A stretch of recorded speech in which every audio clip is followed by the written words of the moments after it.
Hey, folks. Good morning. Joe here.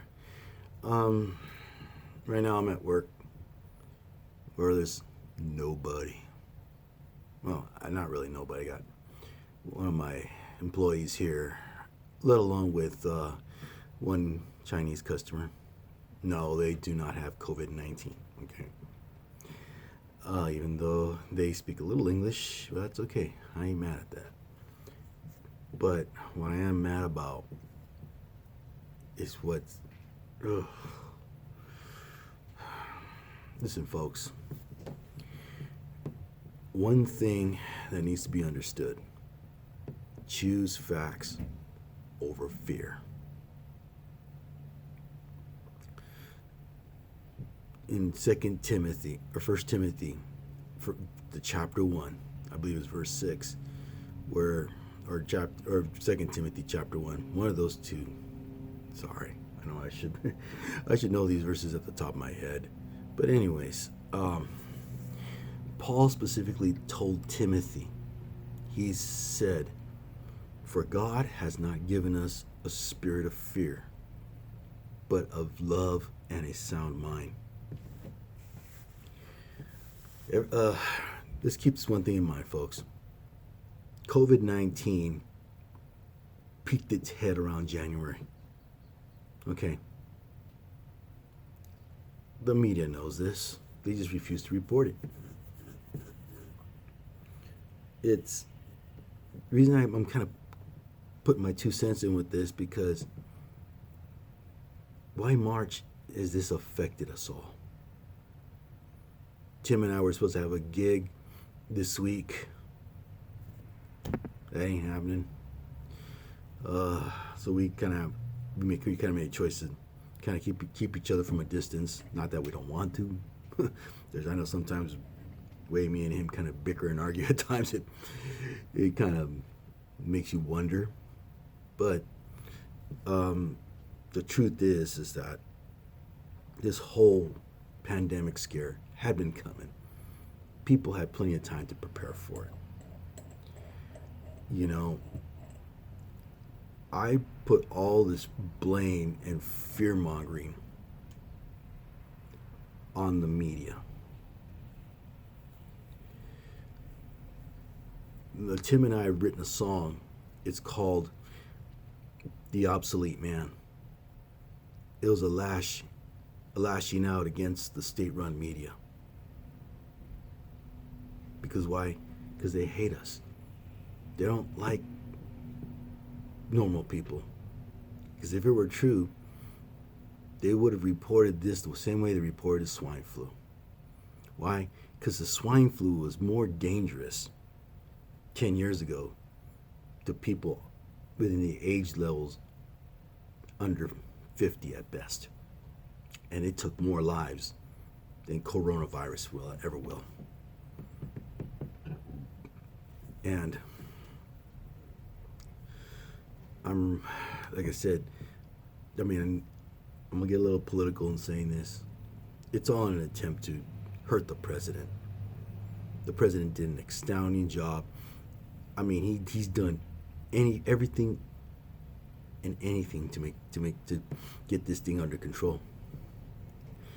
You read the news. This is the first time where there's a partnership of of public and private entities coming together to fight this thing. That's why even President Trump said that he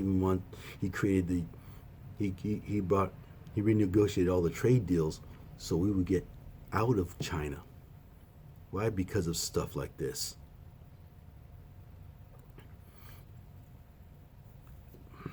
You know, so we won't have to deal with it. And if you watch the news media, they try to blame it all on Trump. No. Number one, it's the Wuhan virus. Number one, if you understand the term corona, in Spanish, that word means crown. We got a city here, it's about 20 minutes south of us, it's called Corona. You know what the nickname of that city is called? It's called Crown Town. So For to nickname it the coronavirus, it's not Mexican, it's not American, it's Chinese. Let's call it for what it is. Okay. The reason why I'm kind of venting out like this, because again, I run a business and it affected me. It's already affected me already.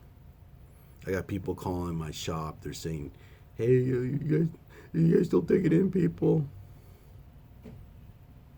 Business, or as far as finances, bill collectors, all that other good stuff, all that stuff.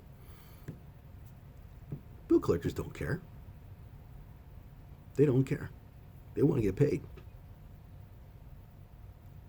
So I gotta keep working. I even had to call my tax man today and say, hey, we need to kind of get cracking on the taxes so I can be able to kind of take advantage of whatever the government may be offering for businesses like such as myself to be able to keep our business afloat. Maybe even having to refinance my house. Well, like again, now it's from a musician's point of view. Sure, I could be able to. I got a home studio. I could be able to do whatever I want. Or I can be able to create music. Besides having to take care of my wife, when she's sick right now, not because of COVID-19. Because you get the typical flu. I'll admit I'm struggling with the sniffles. But one thing about me though, I don't stop. I keep going. I pound down some orange juice as usual in the morning, get my vitamin C in, besides taking my vitamin D tablets and things like that. Probably because I'm older and my bones hurt more. So that's like a supplement for that. But anyways, there's no need to get paranoid, folks. I'm not even paranoid. Yeah, I take my precautions. I use hand sanitizer just to put people at ease. Okay, that's the smart thing. What you want to do. You don't want to perpetuate the scare any more than what the media has already done.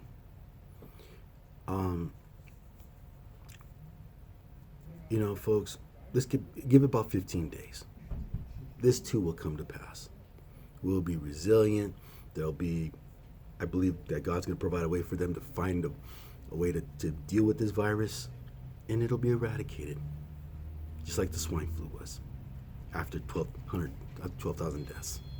Even though I doubt President Trump will get that far, but anyways, folks, like I said, this has messed up everything. And the whole purpose of why this hysteria got way out of control is because the state media, along with their cohorts in government, want control over your lives. If there's ever one person I want control over my life, it's Jesus Christ, the Father, and the Spirit, the Holy Spirit. Those are the only three people that will have control over my life. My Creator. Nothing will ever change that. So, again, folks, take care of yourselves. Sure, do what you need to do. But live life normally. If you have to go to work, go to work. Don't get your panties in a bunch about it. Just go to work. Work your job. Sure, fist bump people. If you go to church, sure, just kind of elbow bump people, fist bump. Do what you ever have to do. But don't be like a Chicken Little. Okay? Peace out, folks.